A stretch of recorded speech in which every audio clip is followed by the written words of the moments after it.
Annie with the Web Seller Circle. I'm happy to be here tonight as your host. This is part 2 of the 8-part presenter series. Tonight we're going to be looking at the software you can use to do online presentations. We'll be looking at both the software for webinars and for podcasts and phone conferences. This presenter series is a Web Seller Circle member exclusive. We'll be posting it on the website, but it won't be available anywhere else online. If you have friends who know people who might be finding this useful, let them know about the $1 trial membership.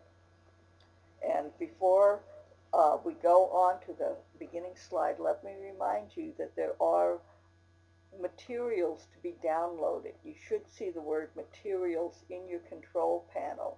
If you open that up, you'll see 5 or 6, I forget how many, 5, I think, PDFs that will give you useful tips in your own presenting. 4 of the 5 are from Citrix, the makers of GoToMeeting, and they'll help you find some of the best practices in using those tools. So we encourage you to download those. They're free. For people listening to this later on the Web Seller Circle, we've zipped those PDFs into a file, and they're in the download section at Web Seller Circle, so you can get them there as well. Now, this is the software we're going to be looking at tonight. There are 8 different programs. We'll only be able to do a brief overview, obviously, with this much software available. What we want to do is give you a choice in both the paid and the free software, and also give you an idea of the variety of programs that are available for your use. Before we actually get into the software, I want to give you a little heads up on the audio. There's 2 kinds of audio. There's digital, which would be a USB headset or a USB microphone. This is something that will plug into the USB port on your computer, not into your sound card. If you have those little mini plugs on your headphone or your mic, that is analog sound, and it's not as crisp and not as good as digital. In fact, there are a lot of problems with analog sound. So if you're looking to get really good sound on your podcast or on your recordings, go for a digital headset or a digital mic. The alternative, of course, is analog, and that's what telephones are. Telephones are not as clear as digital sound, and you can test this yourself. If you listen to any call-in radio or TV show, the host will be recorded digitally, will be exceptionally clear. It'll be like CD quality sound. But the people who call in on the telephone, even with the extremely expensive equipment available to professional broadcasters, you'll be able to tell telephone sound. It'll be not as sharp. It'll be a little bit muffled. It's never as good. So if you can avoid analog audio, do it. However, there are circumstances where you can't. For instance, if you're calling into a bridge line like Free Conference Pro or TalkShoe, you'll find that if you're trying to use Skype or other VoIP with your computer to call in, you may break up. That's something that's controlled by the phone company, and we won't go into the reasons for it, but you may not be able to use a headset with those services. You may have to call in on the phone if you're a presenter. If you're calling in to listen, of course, you can always use VoIP and save yourself the phone bills.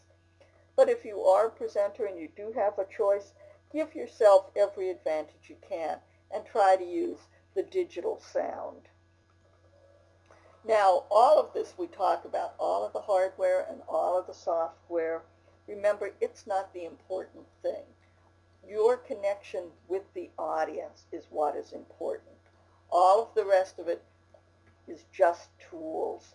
There's nothing about any of the software that we'll talk about tonight that can make up for a bad presentation. It can certainly help you give a good one, but the things Cindy talked about last week in terms of preparation and not a lot of bullet points and everything, That's the really important part of your presentation. These are tools that are just used to help facilitate your connection with your audience. Remember, whatever you choose, you have to choose the one that actually fits your needs. You don't want to have something that is made for 1,000 people when you're trying to talk to one person. You don't want to be held back in something that's made for just one or two people on a slow phone call if you're trying to give a presentation for a big group. Always judge what's right for you and what fits the needs of your audience. You may find that your audience is really just listening to your presentation. They're going to listen to a playback at the gym or while they're walking or while they're out jogging. And if that's how most people actually listen to your broadcasts, then what you want to do is not have a lot of graphics or demonstrations because they won't be able to see them. And the broadcast may not make much sense if they're just listening. On the other hand, if you're trying to do a demonstration and people really will be sitting watching, then you want to use webinar software that includes video and audio. Whatever you do, remember the playback, if it's offered, has to be usable. And whatever you do, whatever you use, just make sure this isn't the response of your audience. What is important in the webinar is going to be your connection with the audience, whether they're walking, jogging, watching, whatever. As long as they're not sleeping, you're coming out ahead. Let's look at the actual software we're going to use. First, we're going to look at the audio software. And the good thing about audio, like doing podcasts, is the tools are all free.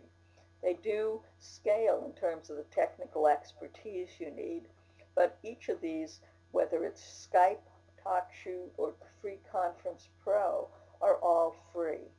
Now, Skype, you may not be aware of this, but Skype allows you to have up to 15 people on a conference call. All that's required is that everyone use Skype. And this may be a little difficult for some members of your audience. So if your audience is not used to downloading and installing software, if they don't know how to use a headset or don't have headsets, obviously Skype is not going to work for you as a conference call. On the other hand, Skype to Skype calls, if you have a USB headset, are digitally recorded and they will give you excellent sound for playback afterwards. This would not be a live call-in. This would be the kind of podcast that's recorded, edited, then uploaded to iTunes. So it will require a little more technical knowledge on your part. But if you use Skype and if you record it with an application called Pamela, what happens is that the two callers are recorded in stereo, each on their own soundtrack, and it makes it possible to edit each speaker individually. You can adjust the levels so that if one caller is not as loud as the other, they'll both come out the same. If callers begin speaking over each other, you can silence one soundtrack and keep the other person speaking. It's very, very good for editing your audio. If you're not sure how you might do that, we do have a demo up on the Web Seller Circle called Audacity, Skype, and Pamela. Just look for it in either the Skype or the Audacity sections of the replays. It's also available on YouTube on the Web Seller Circle channel. So if you need a quick refresher on how you might set Pamela up or how you use Audacity, that might help you. The next option is a little less technical, and it's called TalkShoe. In fact, you don't need to know a whole lot about computer software to use TalkShoe. You just download a small application to your computer after you've signed up for an account. TalkShoe also has the added advantage that it includes a chat function, so you'll be able to have your audience more engaged. You can talk to them. It's obviously meant for several people to be involved at once, and no one needs to know very much to participate in it. All they have to do is go to their web browser and click on the link.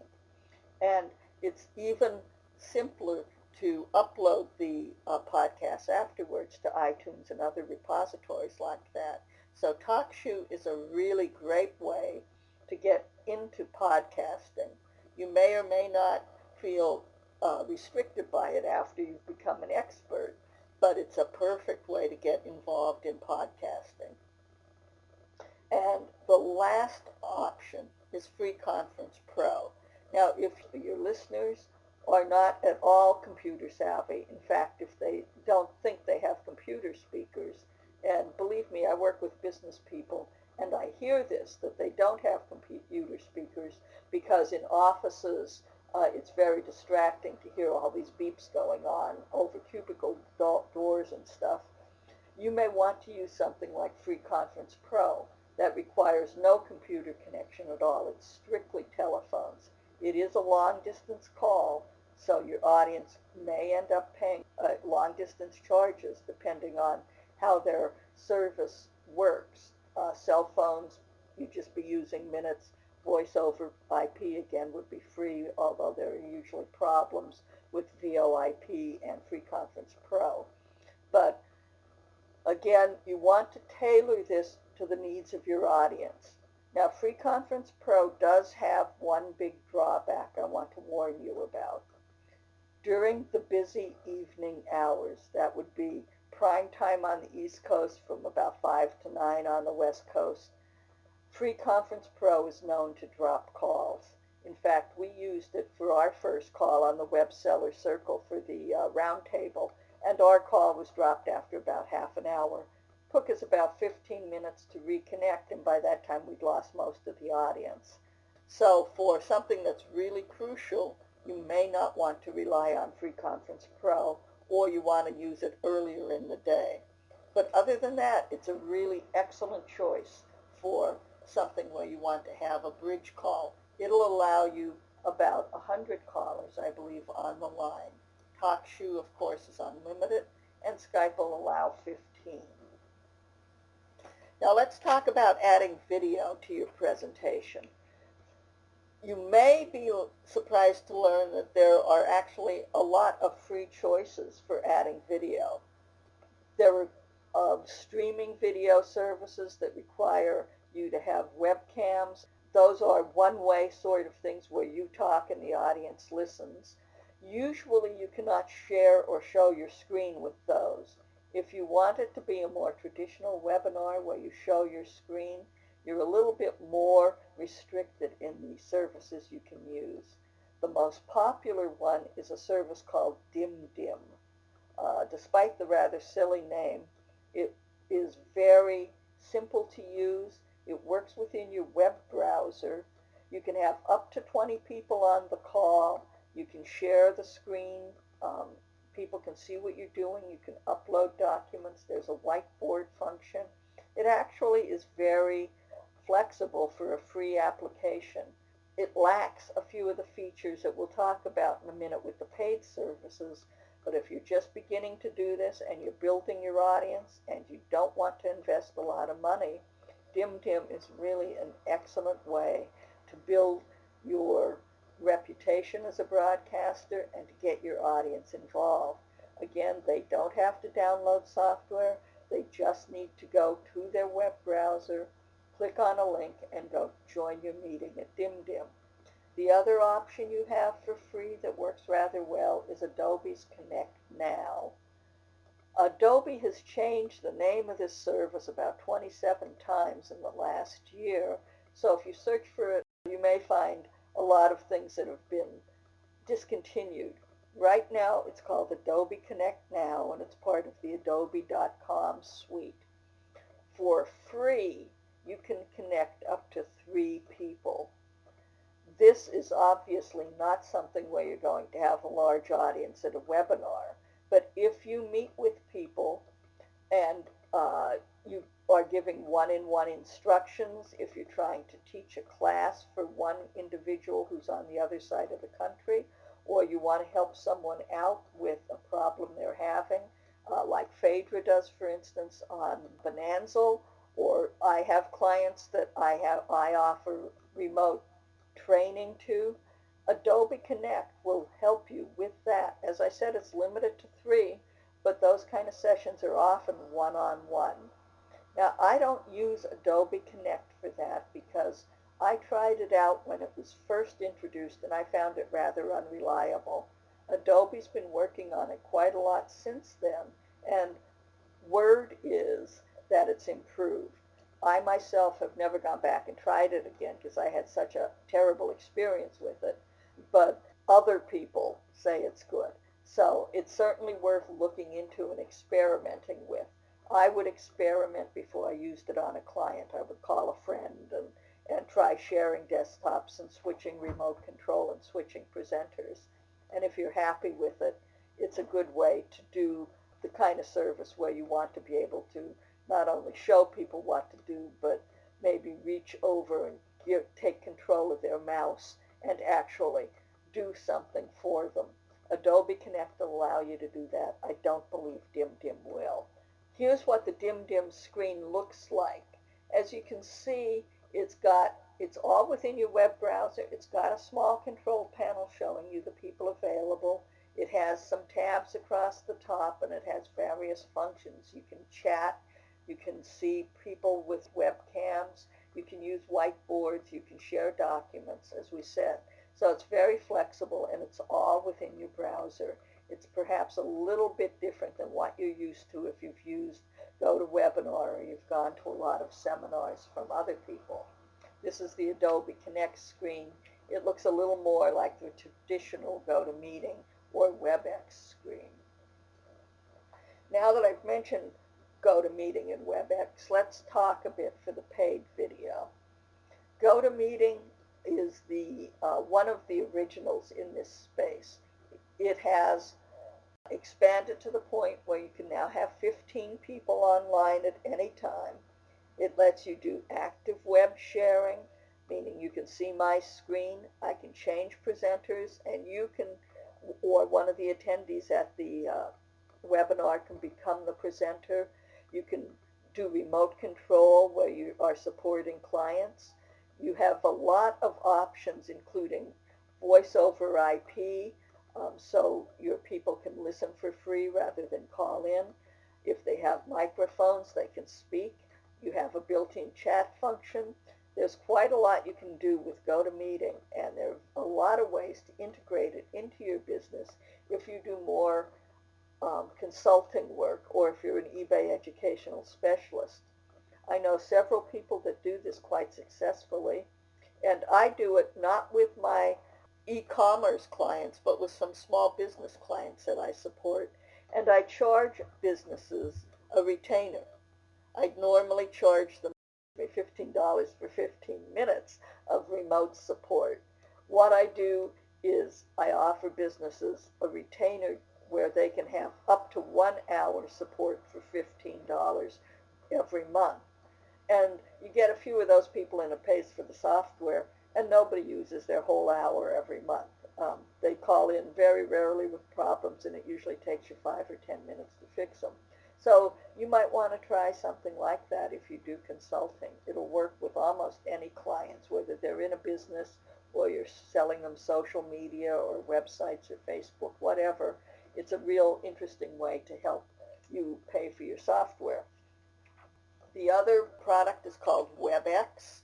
It's also been around for a long time. It was bought by Cisco a couple years ago, and they've added a lot of features to it.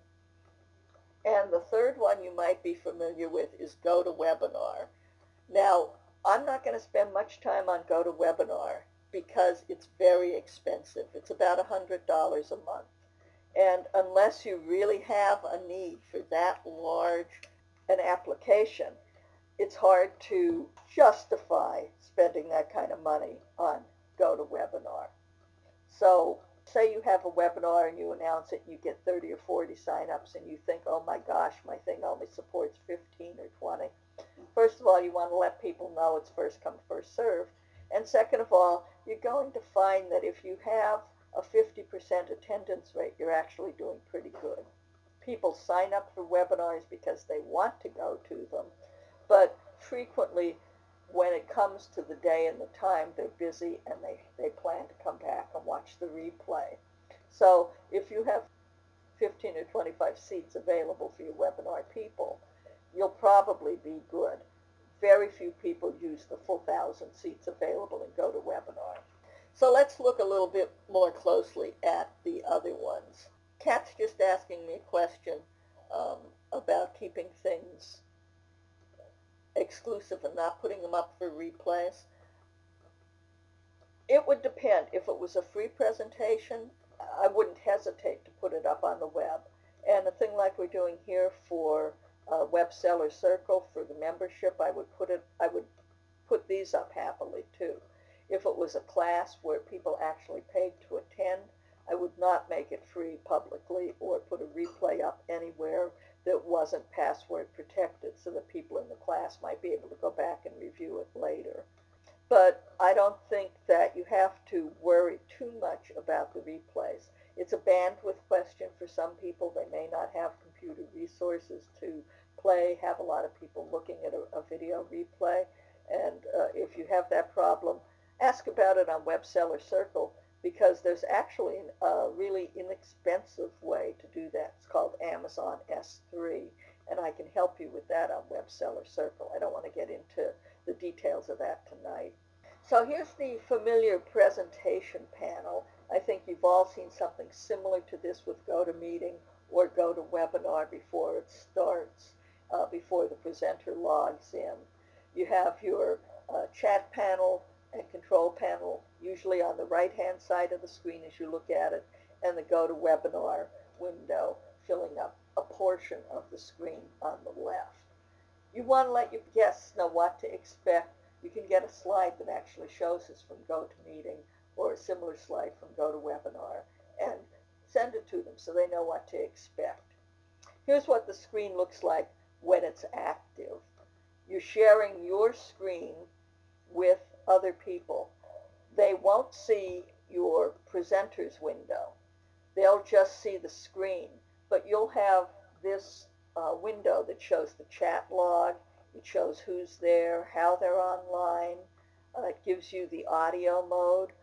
And the thing I really want to point out to you right now is the little flyaway panel, the thing that sticks out on the side even after you collapse your screen.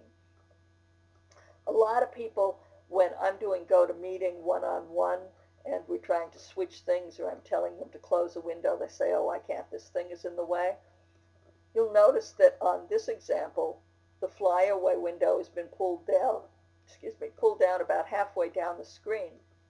All you do to do that, and we'll have a close-up of it soon, is there are a little row of what look like almost like braille dots at the top of the window. You click and hold and pull, and you can move that all over the screen. It can be undocked.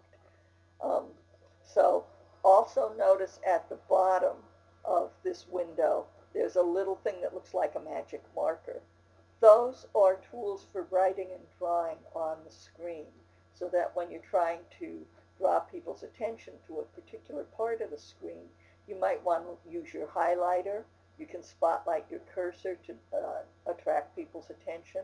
And you, I think, can also use arrows and pens to write and scribble. So you don't want to do, like make it look like a flashing neon sign or something, but it can be very helpful to your viewers to show them what you're talking about in certain parts of the screen. Now here's a close-up of that panel that I was talking about, and I am going to use those exact tools now to help you see what I was talking about. Up here, see that? Are the dots. That's what you would click and hold. That was the spotlight tool, by the way. That's what you would click and hold to drag it and undock it. Down here is your information. Oh, boy, that's hard to draw with. Down here is your information about inviting people to the webinar. So if somebody is trying to get in and they keep saying, oh, I didn't get the email or something, you'll always be able to tell them to GoToMeeting and give them the web ID meeting so that that information is available to you as the presenter at any time. You've also got the familiar buttons. I think you've all seen them both as presenters or as attendees in GoToMeeting. You don't usually see this in GoToWebinar unless you've been made the presenter. But you've got the show my screen, give keyboard and mouse, change presenter buttons.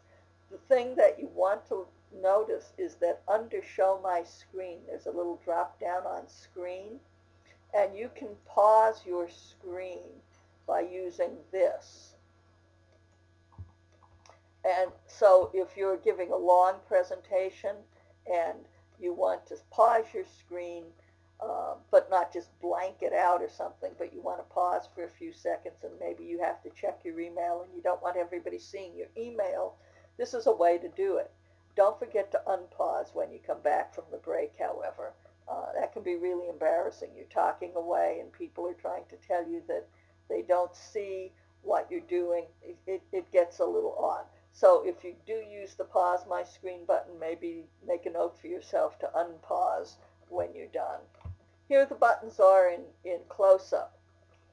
These again up here, this is what I'm talking about the click and drag buttons. You just left click and hold and you can undock this and move it all around your screen. This button is the one you push to make the whole panel collapse. It's the little 3 arrow, and when you click on it, you just click on that, and then the whole thing collapses against the side of your screen so that GoToMeeting control panel is not in your way. These things will become second nature to you, but they're sometimes kind of hard for your audience to understand. So when people are first new to GoToMeeting, you want to explain this to them, and you also want to download those things I gave to you in the materials section. There's a user's guide, a quick user's guide that you can send to whoever signed up for your meeting. It's a PDF. It's not very big. You can attach it to email, and it'll help orient them before the meeting begins. Now this is what WebEx looks like, and you'll see it's similar but not identical.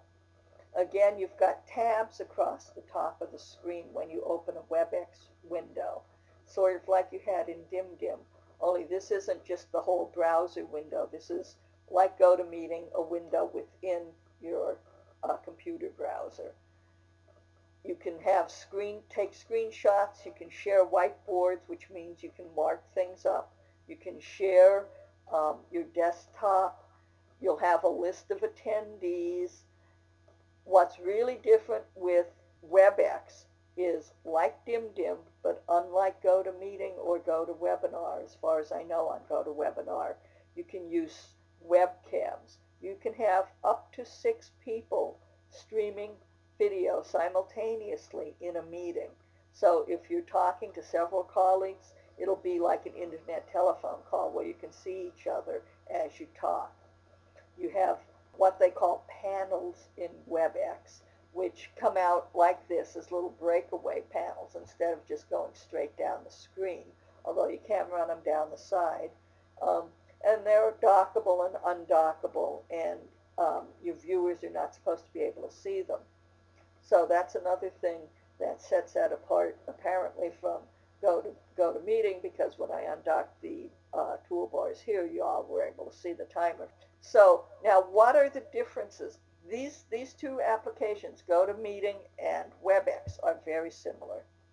What are the differences? GoToMeeting allows you 15 seats, that's 15 participants. WebEx allows 25. That's 10 more people. That's a good thing. Both of them cost $49 a month. As I said before about having a retainer for clients who pay me $10 or $15 a month, with just 3 clients, I'm able basically to pay for the software, and I can use it for all sorts of things in my business. So if you have clients who you support regularly, they may also be willing to pay you some sort of small monthly retainer. It's worth thinking about. The other thing to note is that GoToMeeting is even cheaper if you sign up and pay all at once for a whole year at once. It comes down to $39 per month for an annual plan. Now that's not 12 payments of $39. You pay all at once. All 12 months are paid for. So you're paying 300 and some, 400 and some dollars in one big chunk. Last time I checked, there was no annual plan for WebEx. So WebEx is month by month, and this does not mean you pay for a month and if you don't renew, it's not charged. You have to cancel to get it off your credit card, otherwise they're going to keep charging you. It's a recurring billing, but it's every single month and it's $49. So GoToMeeting can be cheaper if you're sure you want to use it for a full year.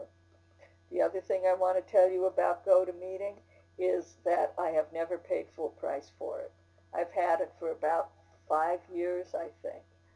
With GoToMeeting, it's very negotiable on price.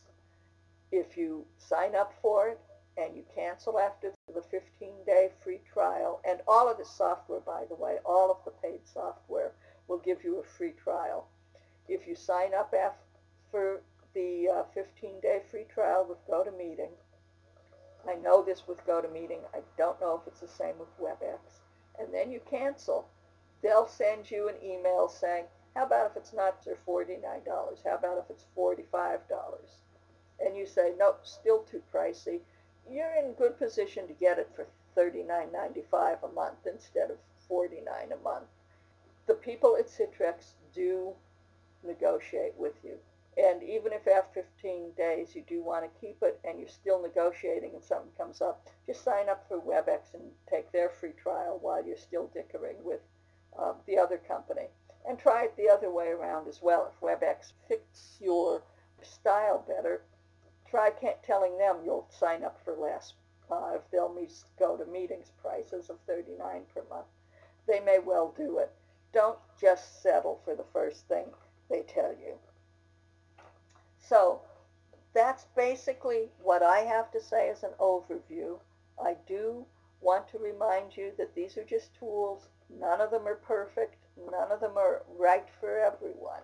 But I think that if you want to get into giving webinars or working with clients one-on-one or teaching classes online, that out of this group of 8 things, you'll find something that fits not only your style, but your audience needs and your price range.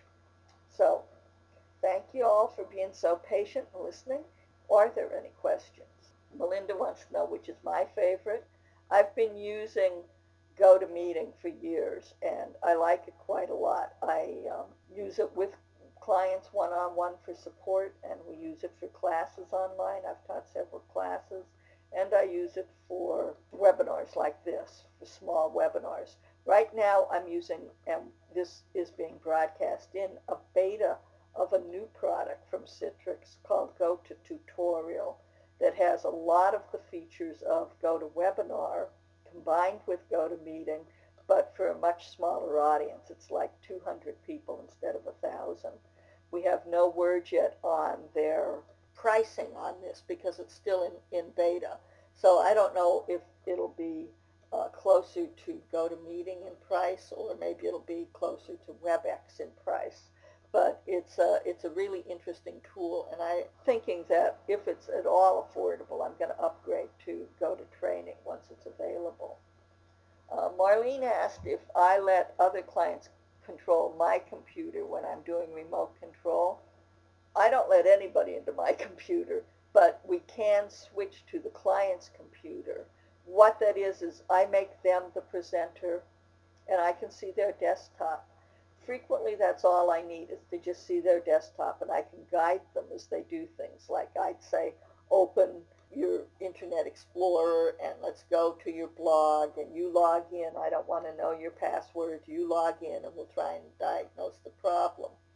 If I keep saying things like, no, appearance is on the left, click on appearance, no, your other left, no, appearance.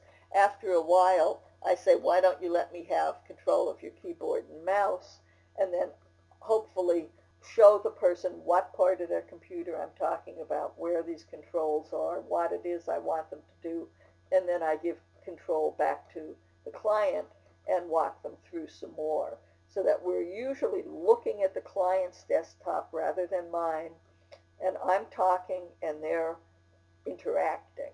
So it's a little bit different than a webinar in that respect, but it's very good for helping people sort out their problems. Beth asks if the USB headset and mic might help keep you from hearing people typing or breathing. Typing is just a problem. It depends on the sensitivity of the mic and whether it's unidirectional or not. The breathing is something all of us have to try and learn to do better. You should give your presenter some feedback and let them know that that was going on, because really the presenter can't hear their own presentation. So you may have somebody who just needs to adjust the position of their microphone and you won't hear them breathing, but they don't know they need to do that. Usually with a headset, if you hear people breathing, it means they've got it set so the mic is too close to their mouth and they just need to move the microphone up or down. The typing thing is being picked up usually through a laptop, and the speakers are picking it up. If you have a real sensitive microphone, sometimes you'll hear it on a desktop as well, but that's not going to change with the USB. In fact, it'll probably be even louder with a USB headphone plugged into a laptop, because it'll be even more sensitive to sound. Now, Marlene says she wanted to know if a client needs to download anything for you to see their desktop. There's a very small application when you log in to GoToMeeting that is downloaded one time. It usually takes under 30 seconds, and it's just the ActiveX control that lets the software operate over the web. So there is a download.